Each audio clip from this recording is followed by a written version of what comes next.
Okay, let's do this together. 1 plus 1 equals, nope, not 9 million. But that is how many math error corrections the IRS has had to do this year. That's about 14 times as many mistakes as the year before. Now, most of those math problems had to do with the pandemic economic stimulus payments. It was confusing. If you're among the 9 million there that had errors on your return, you should get a CP11 or CP12 form notifying you.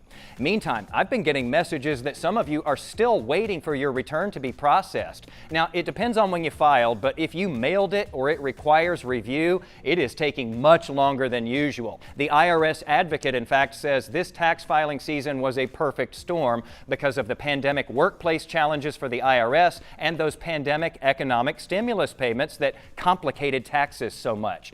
As of this summer, they still had 35 million returns set aside to be manually processed. That's many more times than normal. Now, you can still check the status of your return online, and you could try to call, but just know that this year, the IRS has had a record 167 million phone calls, and only about 16 million of those were answered. So yeah, 9% of callers got to talk to a live person down there. Some more positive tax news now for many of you. If you get the early child tax credit payments, you should have just gotten your 4th installment. Now, those 4 payments have already put almost $6.3 billion into the pockets of Texas parents. That's the second most in the country, just behind California. Now, remember, these payments continue through December, but they come out of your child credit when you file your taxes next year, so you can opt out of getting any more of the early payments. How to do that and why you would do that with today's article at Jason Wheeler TV on Facebook and Twitter, where I have more info on everything we've discussed here so that you are right with Uncle Sam